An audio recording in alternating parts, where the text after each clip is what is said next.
Hi boys and girls, today we're going to read a story called Always Copycub.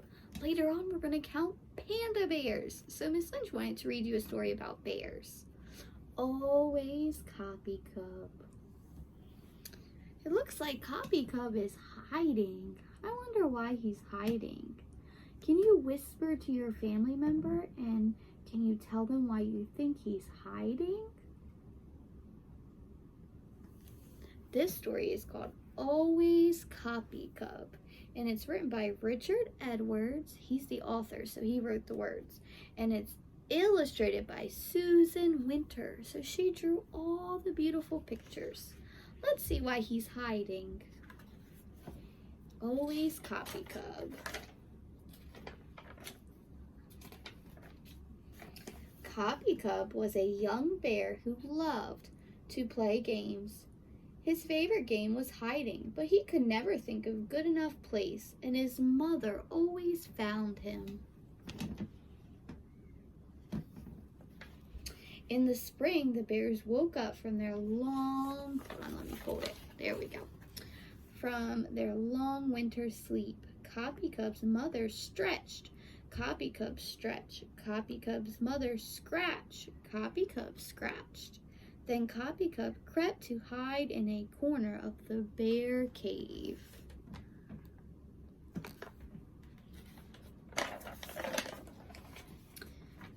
"Can't find me here," he called.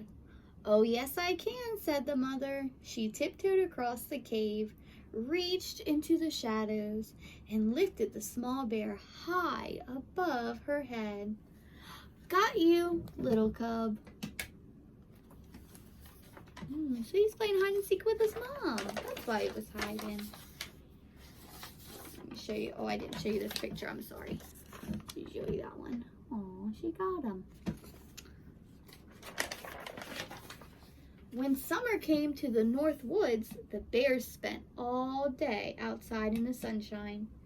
"Can't find me here," called Copycub, hiding in the bushes. "Oh, yes, I can," replied his mother. And she looped through the trees, running straight to the young bear's hiding place. "Got you again," she said, kissing him on the nose.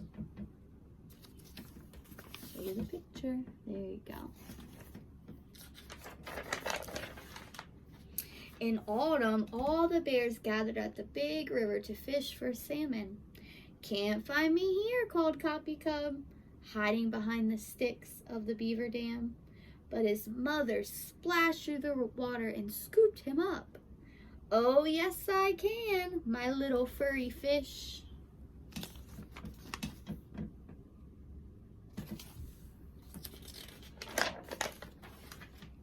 One afternoon, while the two bears were exploring in the deep woods, Copycub thought of a really good place to hide.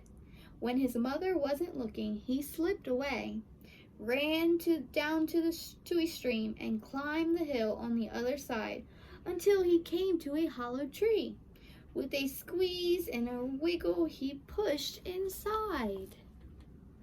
Oh no, he pushed inside that tree. Do you think his mom's gonna find him? We'll have to see. "Can't find me here," called Copycub. There was no reply.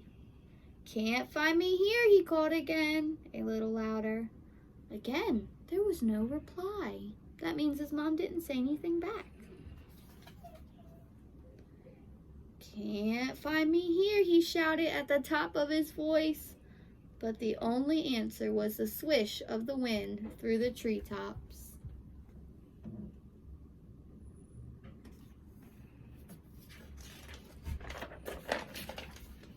Copycub felt very alone. He squeezed out of the hollow tree and began to run back the way he had came.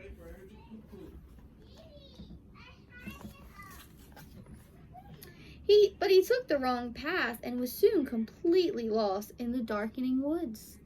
He ran this way, he ran that way. He didn't know what to do.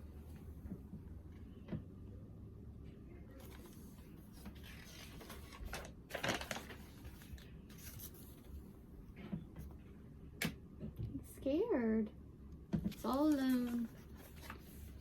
Copycub sat down and shivered.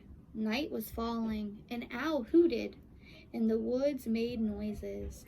A leaf fell, a tree groaned in the wind.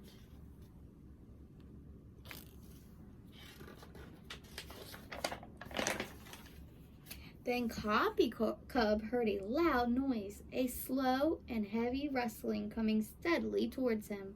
He crawled behind a fallen log and hid, making himself as small as he could and covering his eyes with his paws. "Can't find me here," he whispered. Do you think it's his mom?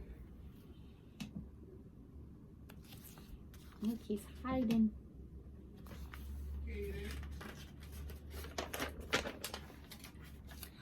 Oh, yes, I can. It was his mother's voice. Copycub was so happy to see her.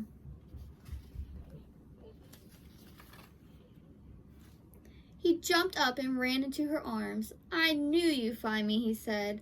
"I knew you would."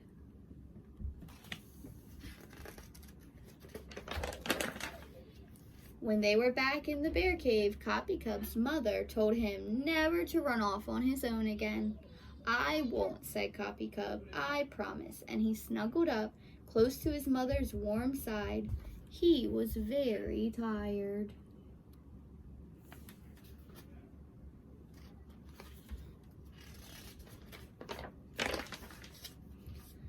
"But if I get lost, will you always come and find me?" he asked. "Always," said his mother quietly. "Always, always, always, always."